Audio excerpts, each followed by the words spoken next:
Oh, I'm sorry. Let me put my shirt back on. Please do not edit this out. No, I won't. I totally forgot that I had taken my shirt off. It is so hot. No, I didn't. Okay, I had a tank top on Yeah, for I was everyone gonna listening. clarify for those who are only listening, she is not naked. I had a wife lover tank top on. We don't say wife beater anymore. But yeah, I went on a walk right before we started recording, or we were set to record, and I cannot cool down. It is so hot in Yeah. Nashville right now, but I Oh, think it's hot everywhere. I keep thinking I that. think the world's just burning. Oh, okay. Well, it Not to feels get like that. political, but it is literally and figuratively burning right now. Oh, So jeez.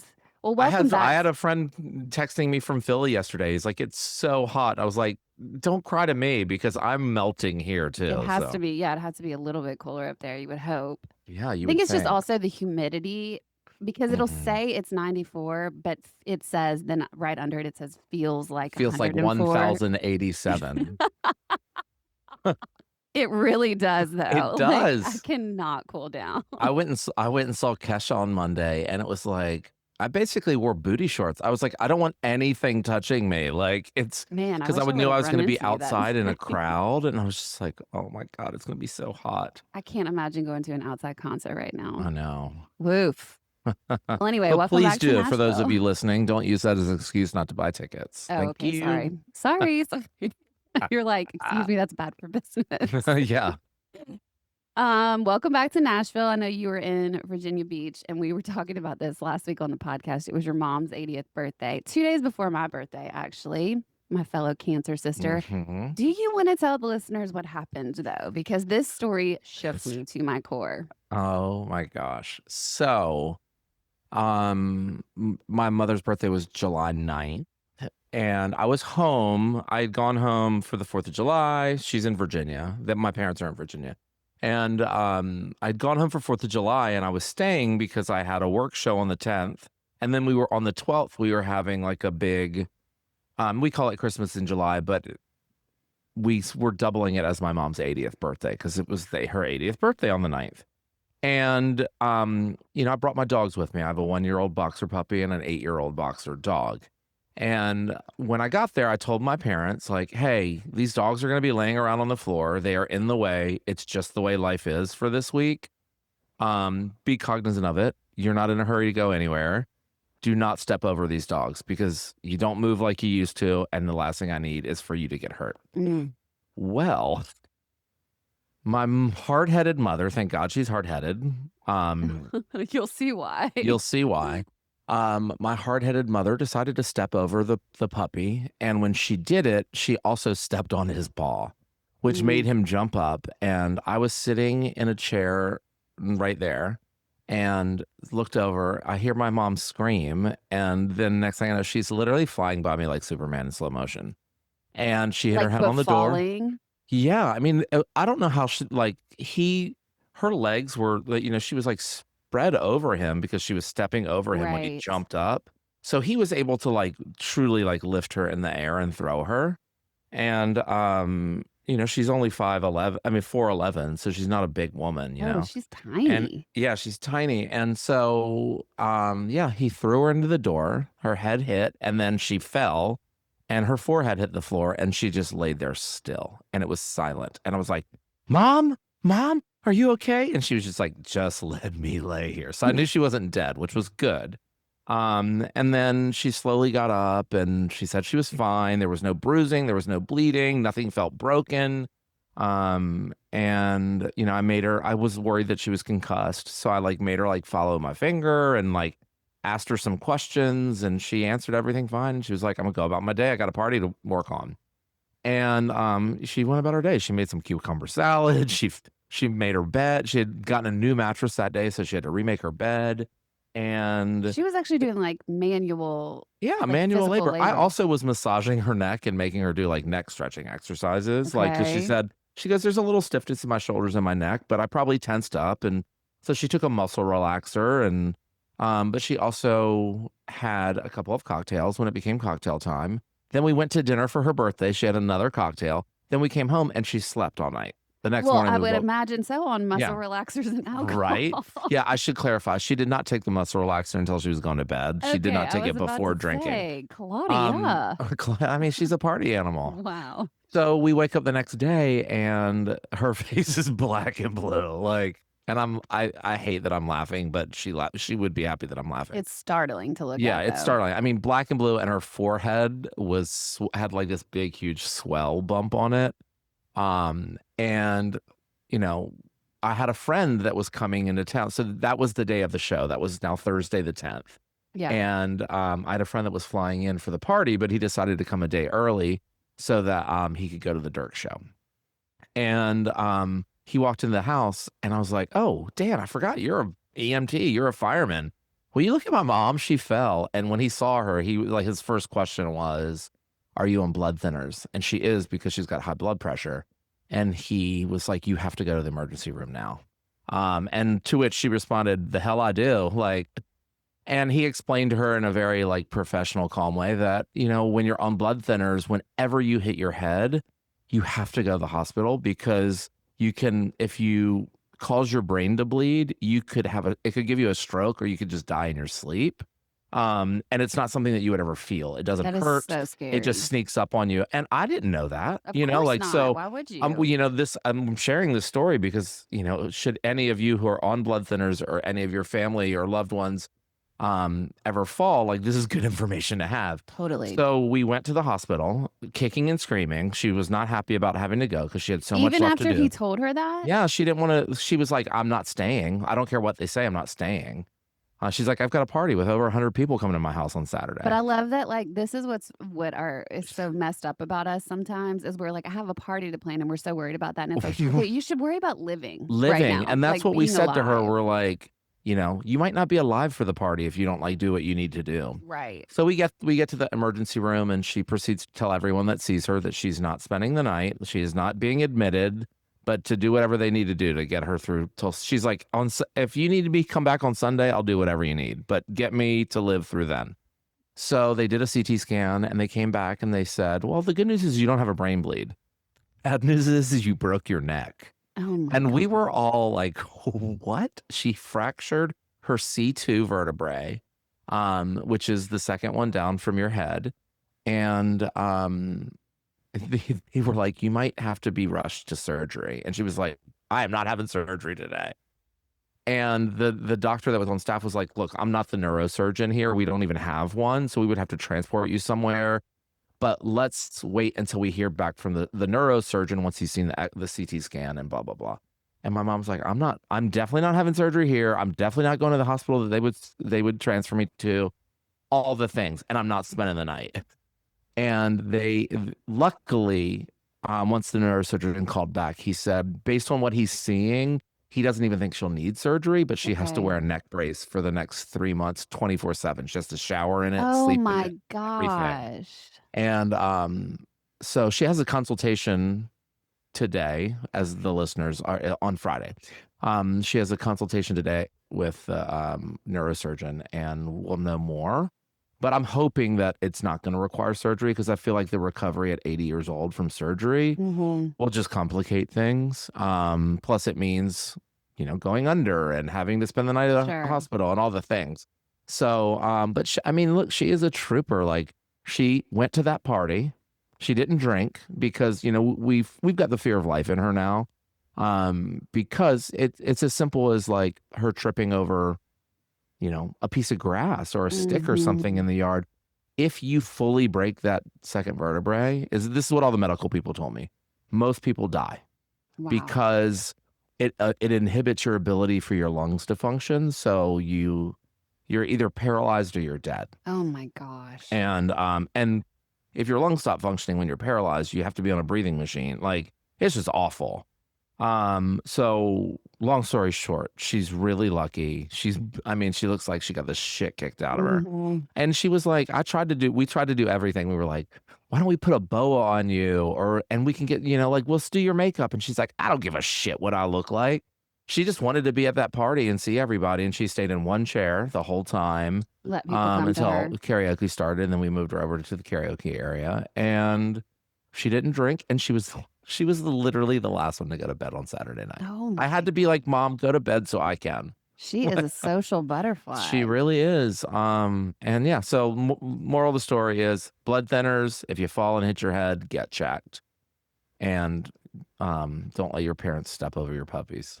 Jeez. I mean, well, obviously, we're sending well wishes to Claudia, but, like, the fact that that happened on her 80th birthday Yeah. was just so startling. If you guys wanna see pictures of her because she is black and blue, Chip put some on his Instagram. It's at Chip Dorsch. Yeah.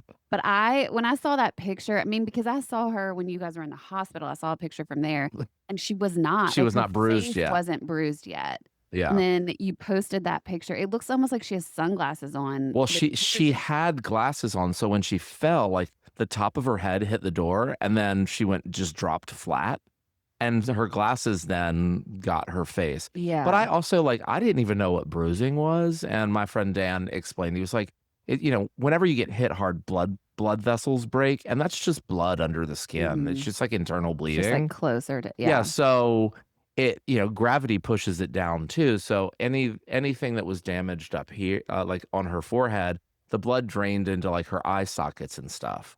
So I mean, it was crazy, and it got worse the next day, Yeah, the and the next day next was day. worse, I Yeah, think. Like, the yeah, day on the 11th when you guys had the party, which was my birthday, it was bad. It it looked was bad. so bad. It was So, bad. anyway, well, I hope But she recovers soon. I can't imagine a brace for 3 months, but it does make sense in a lot of ways because you don't it's like when you injure your back, you don't realize every move is tied to, like, your back and your neck, and so yeah, anything hurts, and so I could see why she would need that protection from not moving it a certain way. well, because you also like we're so. I mean, I hate to say we take our bodies for granted, but we do. Like Of course we we don't have do. to think about all of the things that we do, but like Right. something as simple as dropping a piece of paper, like Oh you gosh, cannot bend yeah. over and pick that up like you normally No. would if you've got a broken neck. No. So, and my sister the next day caught her on a step stool trying to get some paper towels down She from a has shelf. lost her damn mind.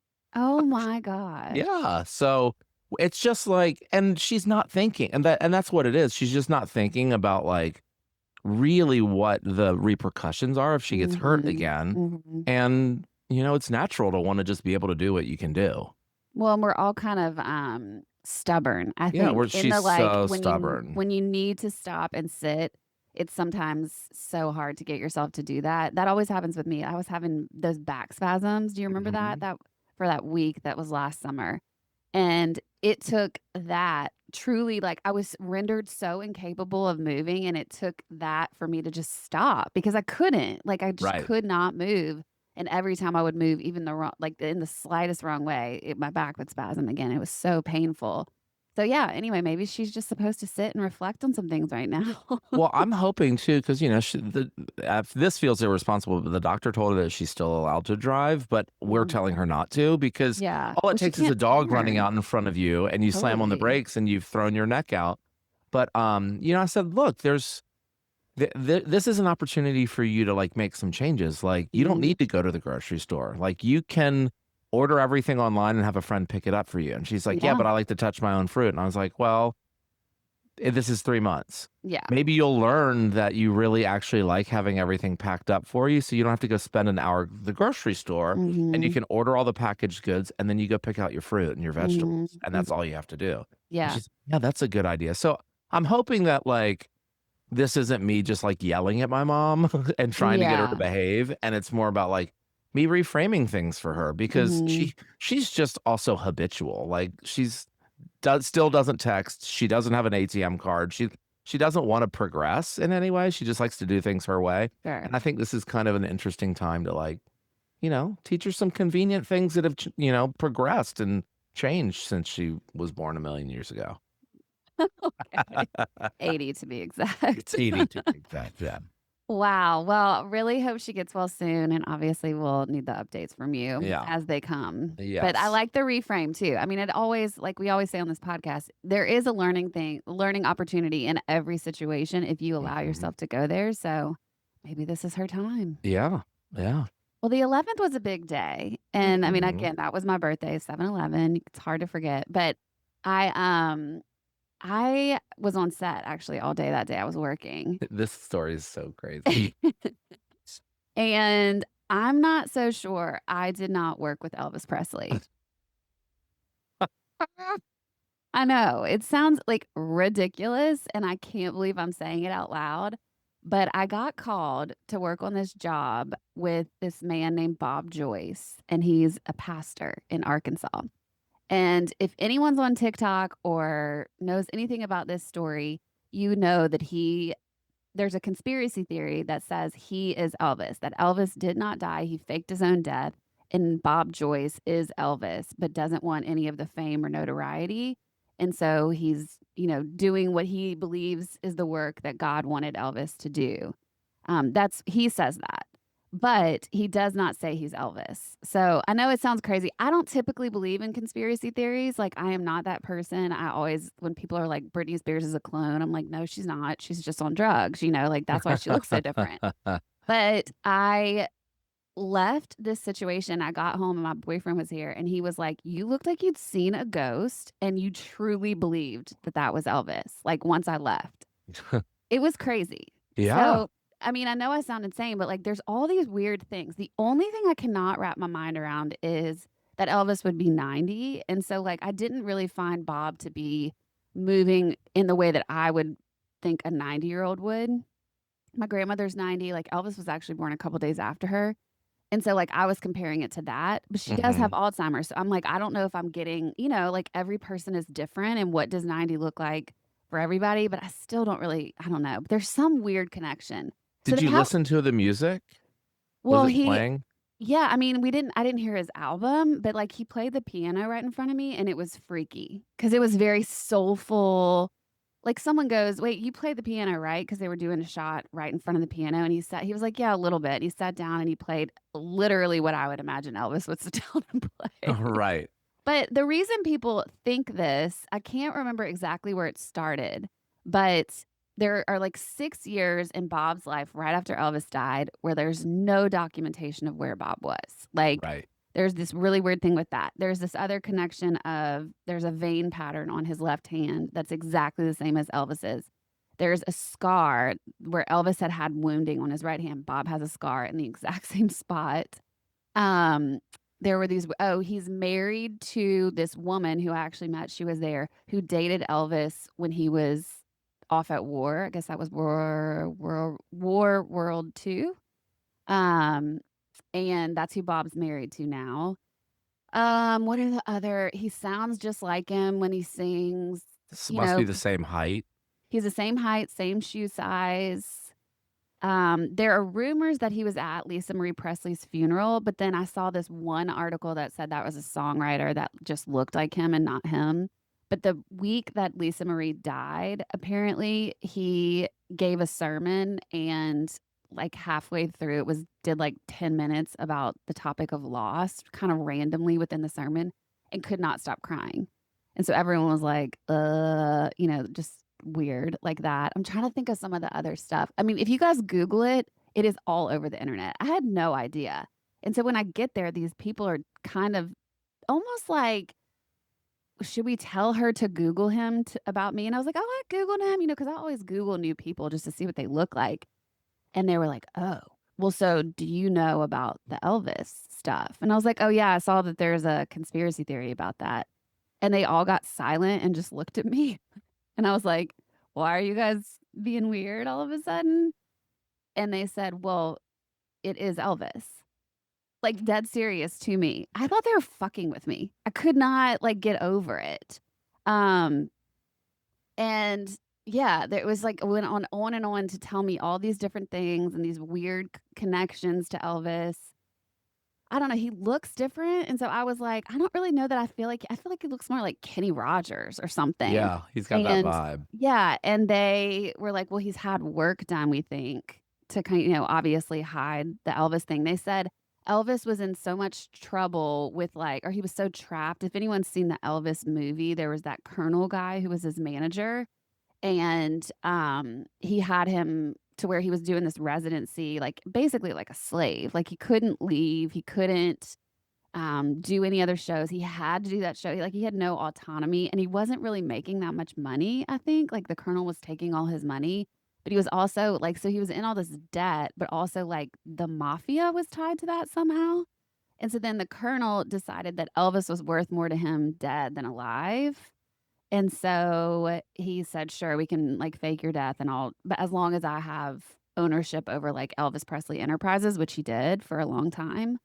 And yeah, because he was like, if he dies, then I'll quote, I mean, if he quote unquote dies, then I'll make a bunch of money. Yeah, I mean, yeah, you can still do a lot of the things and you don't have the costs of Yeah. And then putting up with Elvis just him. didn't want to be in that anymore. Didn't obviously was in danger with the mafia and didn't want the fame or any of that. Like he just wanted, he was actually very religious. They also told me that like Lisa Marie, Priscilla, Linda Thompson, Riley Keough, they all know. Like this is like a known thing.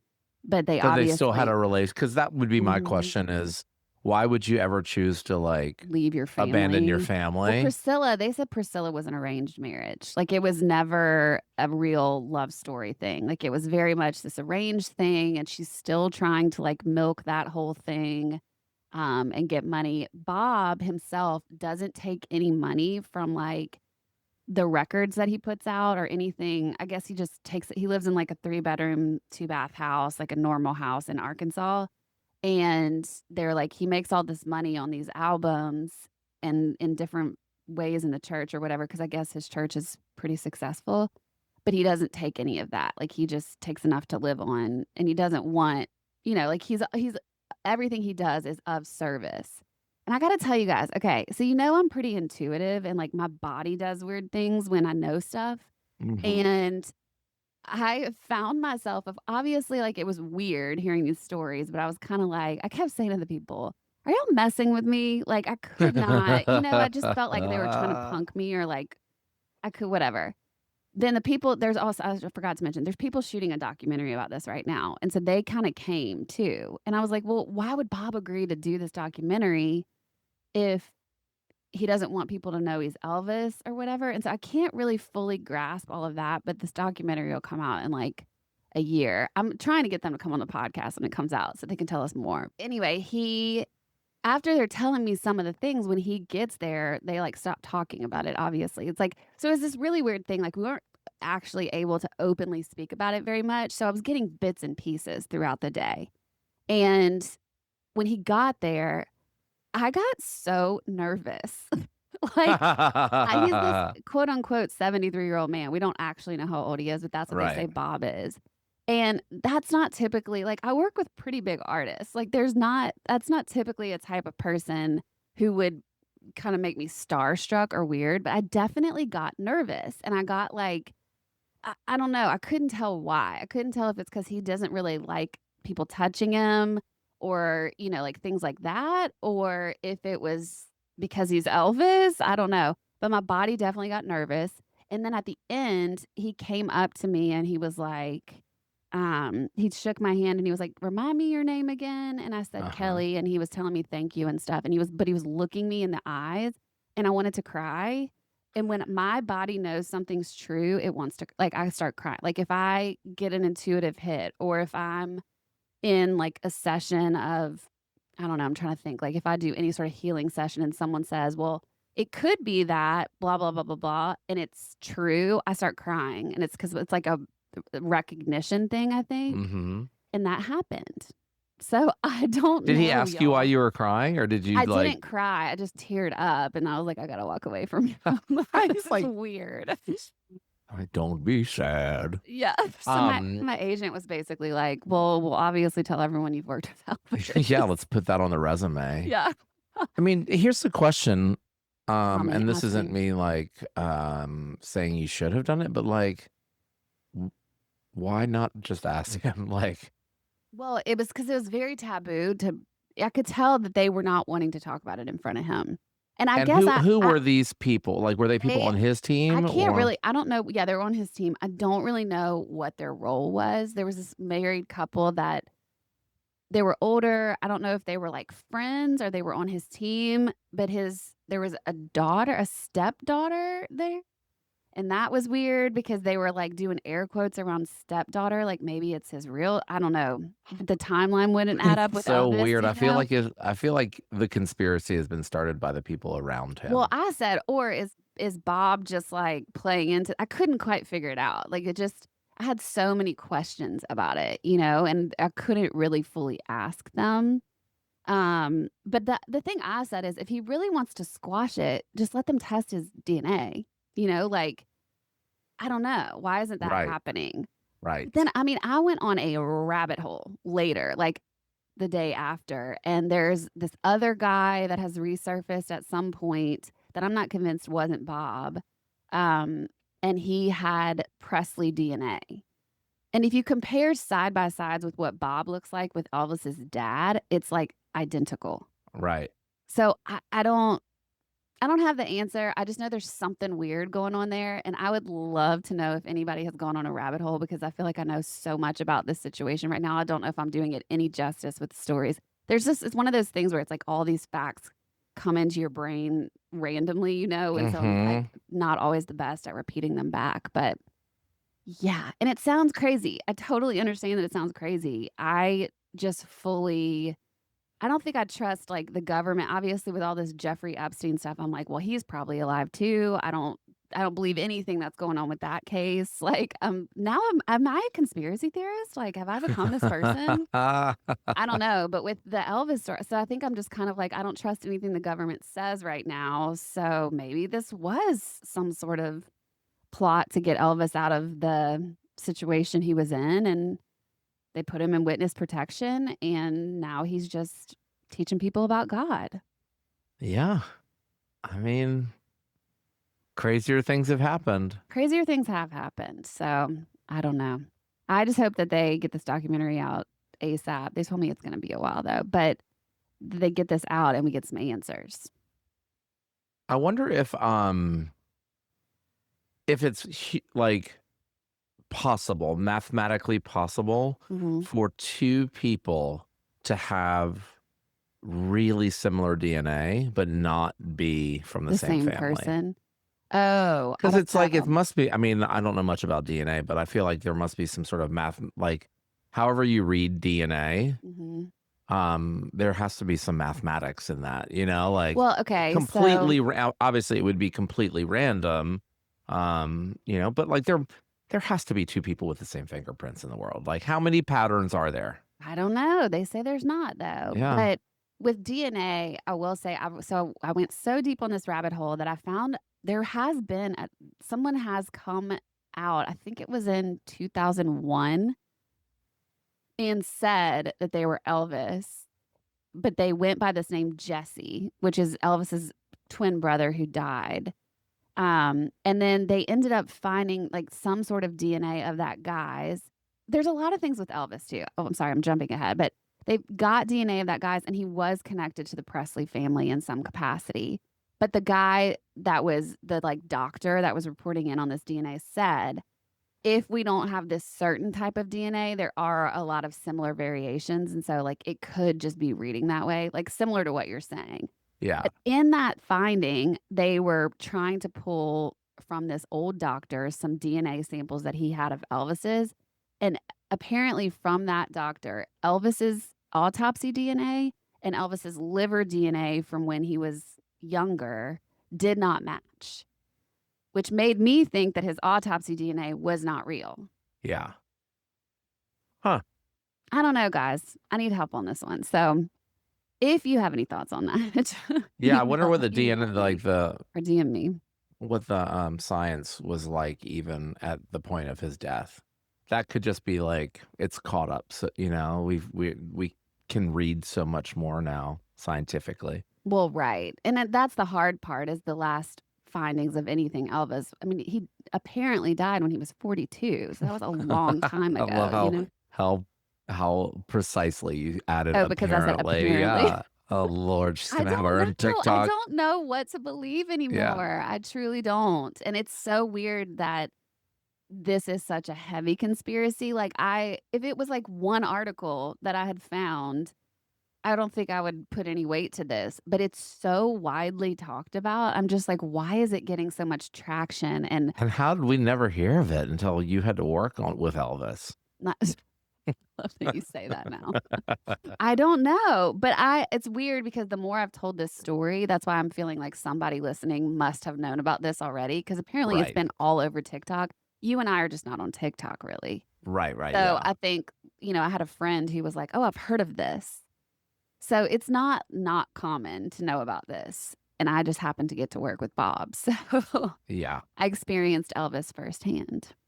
There you go, I I don't know. I love gotta it. say, he had some swag. Was he wearing blue Definitely. suede shoes? No, he was not. Wow. But there was that thing of like he was a little bit kind of ornery. Is that the right word? Like Yeah. he had that about him.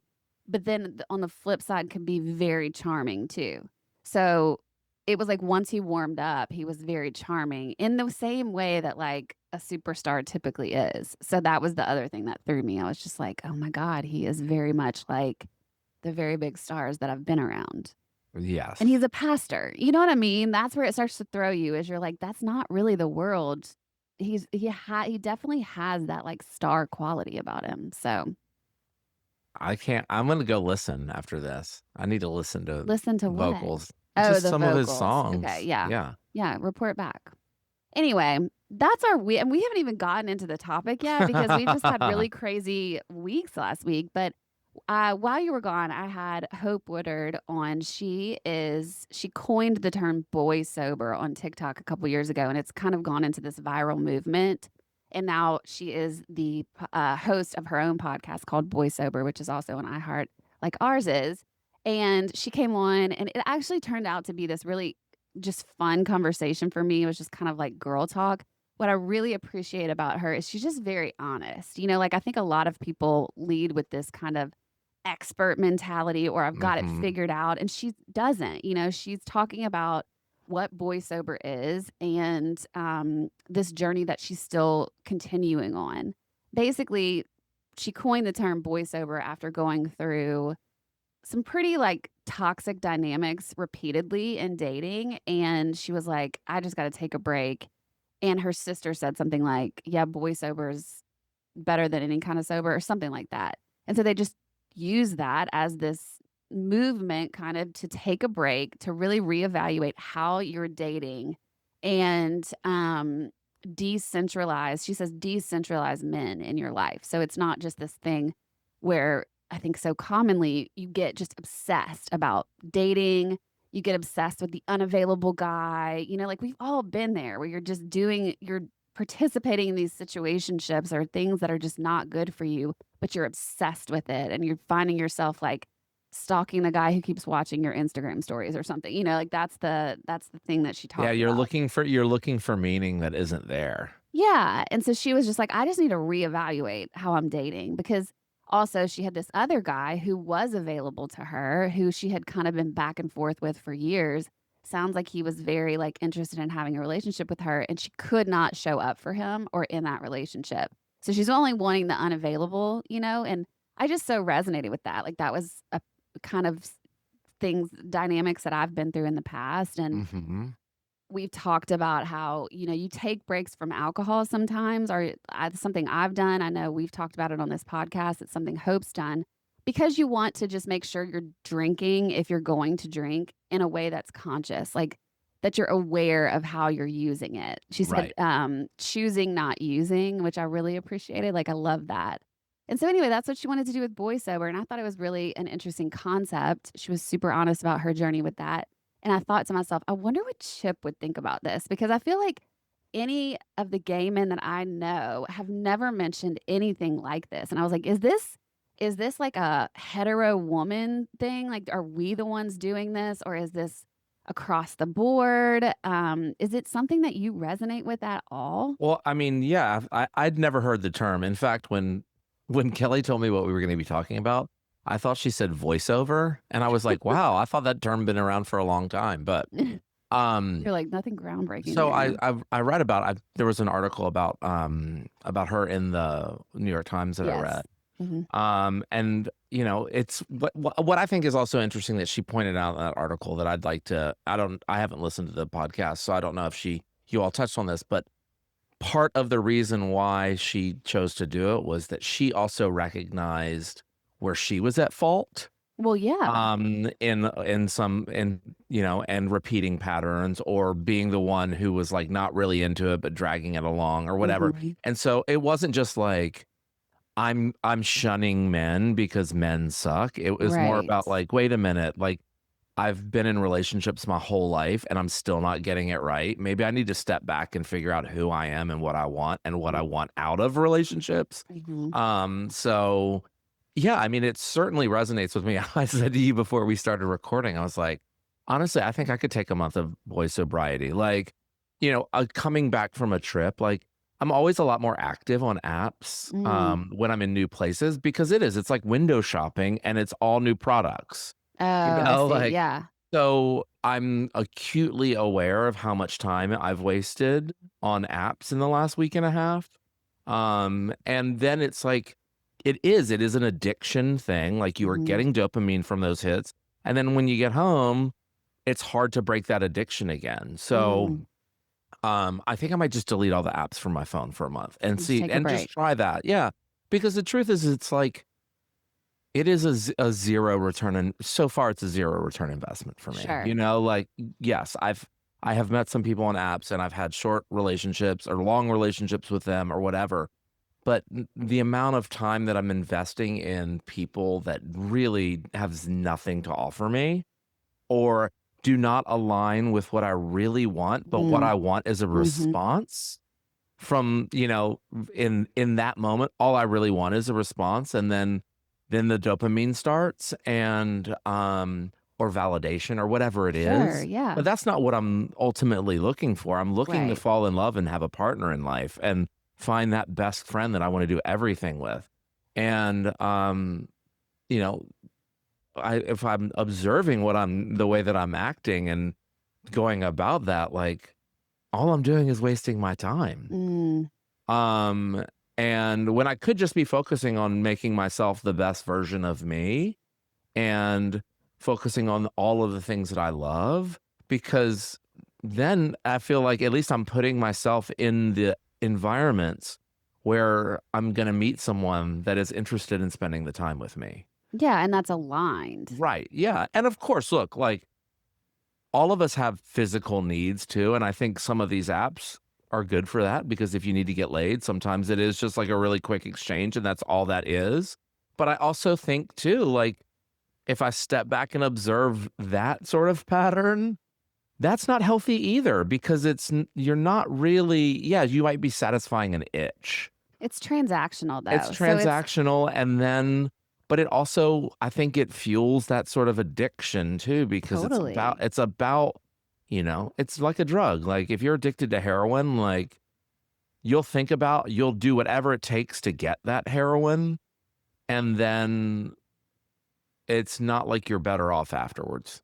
Mhm. Like yeah, you've satisfied the itch for a while, but you really haven't fixed the problem. No. And I Um, think that's always the interesting point, right? Like we talked about this a little bit on the podcast, but I said the word sober is associated obviously with addiction. right, And that might sound extreme to some people to go boy sober, but I think the point of any sort of sober curiosity that we're starting to talk about in our culture is to actually be paying attention to how you're moving and choosing and not just using, because we really aren't set up to do that yet, or we haven't been. Like, I think it's becoming more common to talk about. But if you really trace back, like for women, if you trace back to childhood, start thinking about like Disney movies. I mean, we're truly programmed from day one that the most important thing for your life is to find your prince.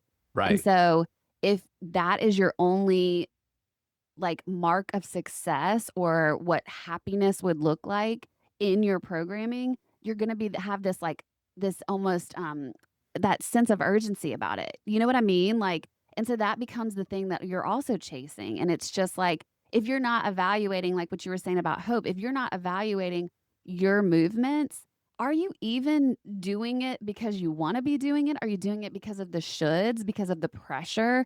Are you showing up to actually date an available person? Are you chasing that guy who's never going to show up for you in the way that you probably want in your life. And to your point about the sex, she mentioned that too, because she was just like, we can all do that too. And she's like, I think there was this big movement amongst women where it's like to take back your sexual empowerment, you just sleep around a bunch. And it's like, that's not actually that empowering. It's R- really not. yeah, it's not like, but it is. It. I feel like because of the programming, Hmm. we're not even sure what we want.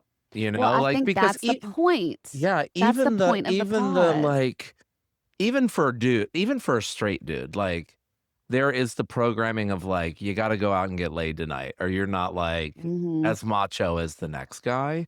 So, which feeds into the whole thing. Like, then who's an easy target?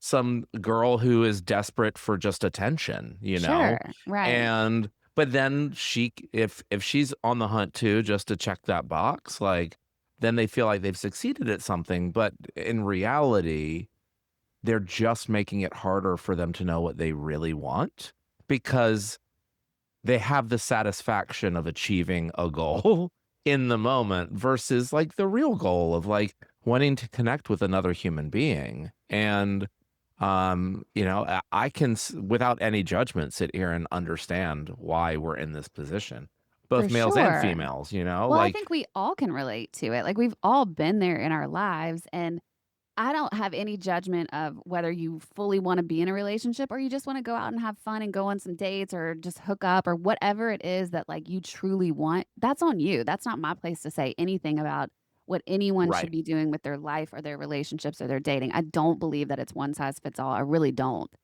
But I think the point being, do you even know what you want? Like you're right, saying, like, are we yeah, just going through the motions of life?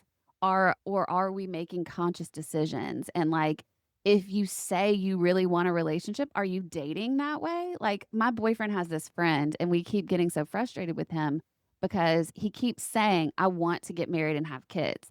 I think that he just says that because of the way he grew up and he feels like that's what he should do because the way that this man dates is not for that. You know what I right, mean? He has available women who would make great partners or mothers or things like that that he will not even pay attention to, and he always chases after the emotionally unavailable woman or the woman who cheats on him that he gets obsessed with. Like it's that dynamic. So I don't think he's actually really available himself, and I keep saying that, but I only know that because of my own patterns, like right, yeah, I think we're so often operating from the shoulds or the panic of, oh, this is what I've been taught my whole life will make me happy or successful or look good on paper or anything like that.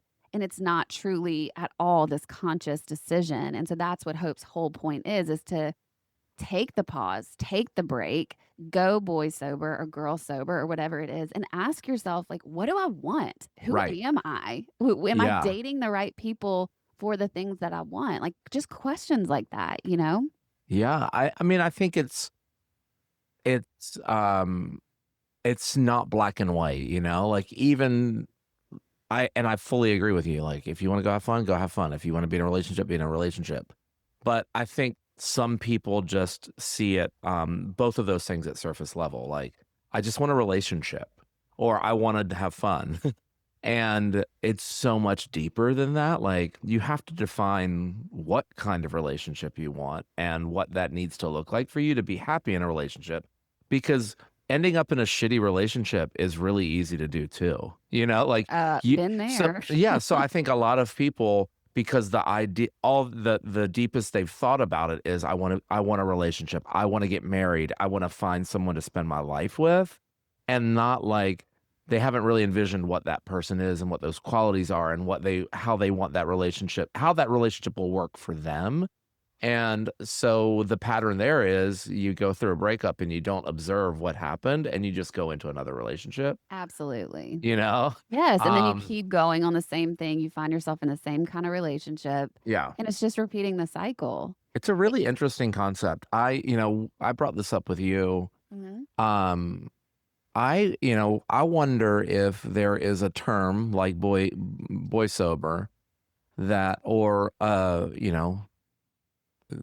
obviously it needs a term, but like is there an exercise Okay. that people who are in healthy relationships could do to sort of make sure that their relationships stay healthy? Because I think, like sometimes what happens in relationships is that you get in a relationship and it's good, Mhm. but you lose yourself within the relationship and you lose things outside of the relationship because you're so focused on just that.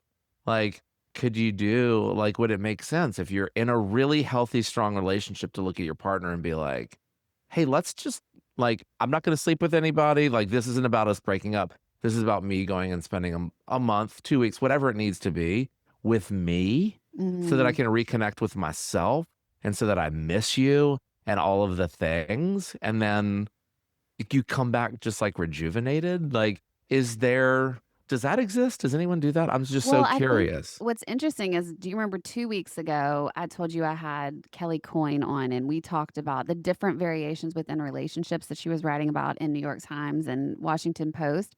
One of them was couples who live separately in separate houses. And where most of those situations began was with a conversation like that of, "Hey, I've supported your dream for X amount of years. I'm so grateful for where you've gotten." Like, there was a one couple specifically that she mentioned that the woman had helped the man really build up his career and get it to this place that he wanted it to be. And at the end of that, she was left realizing, but I didn't focus anything on my dreams and my Uh-huh. job and my career. And so that was when they decided to live in separate houses. And it wasn't from a contentious place at all. In fact, it brought them closer together. And now they live together again and they're so much closer. But in that time, she built her own business and really got in touch with her passions again.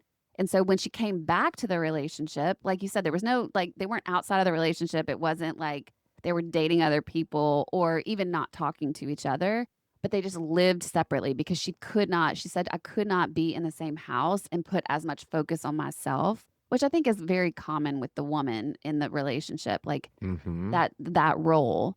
But I think, like, to your point, I think that can be easy for anyone to fall into the relationship becoming the universe. I used to have a mentor that would say to me, it's a relationship, not the universe, because I would just revolve around the relationship that I was in at the time to the neglect of my own self, my own life, my own job, my own friends, you know? And so Mm-hmm.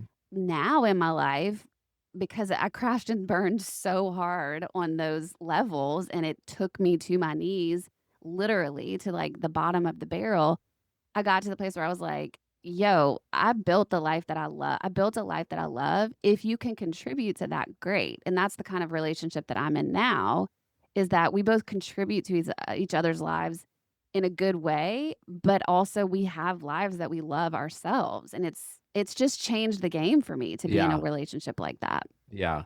I mean, the distance makes yours unique too, Yeah. because you Mhm. don't like you're sort of forced to take a break.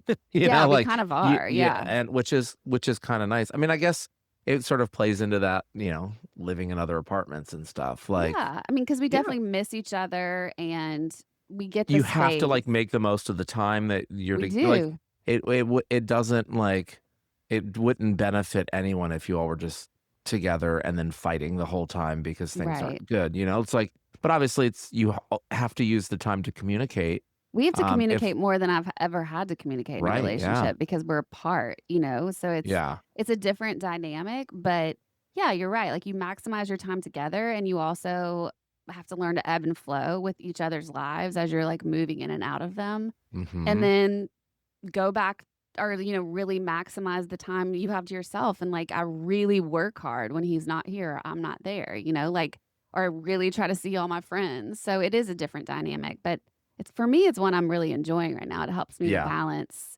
that boy soberness or whatever Mhm.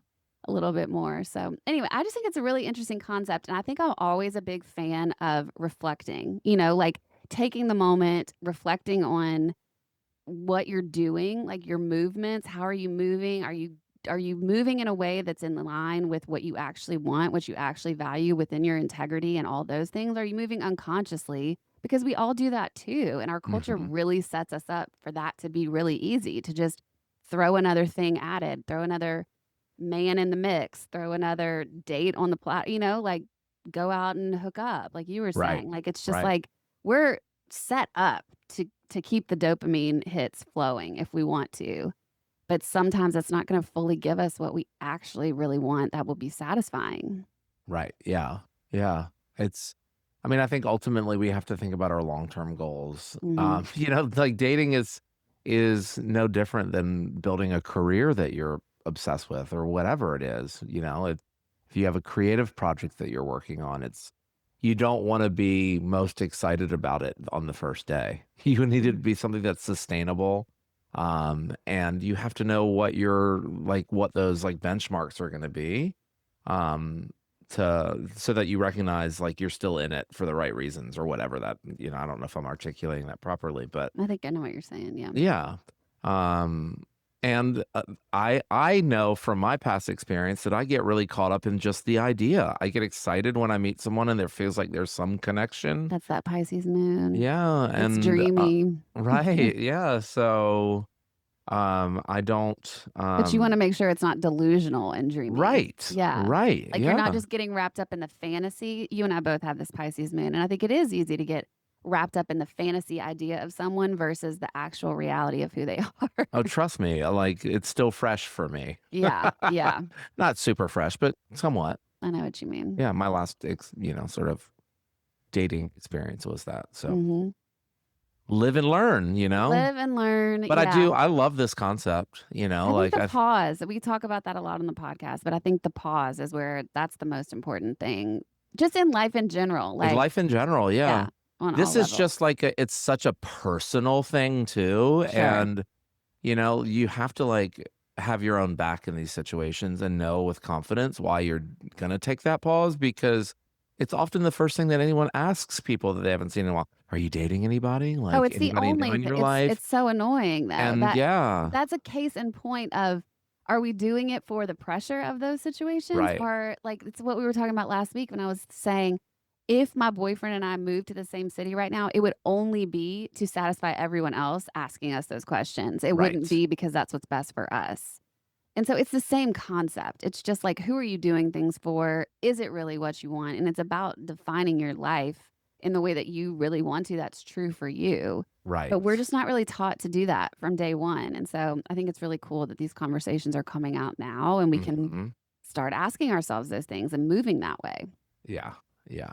Anyway, if you guys have thoughts on this boy sober concept, if it's something you've done in your life or you're totally against it, whatever it is, or if you think you know about Elvis, please let me know. Please let me know. You can email us at theedge@velvetsedge.com. You can also hit me up on Instagram. I'm at Velvet's Edge. Chip. I'm at Chip Dorsch. It's ChipDorsch. Oh, you really gave the S Ooh, some emphasis S. there. You can also follow our new page at Velvet's Edge Podcast. That will be coming soon. We're working on some things I'm really excited about. And you can also watch this on YouTube. We're visual We now, are so worldwide, baby. we really are, Mr. Worldwide. All right. Anyway, I hope you guys have a great weekend. And as you guys move into your weekend and you're living on the edge, I hope you always remember to Act casual. bye. Bye.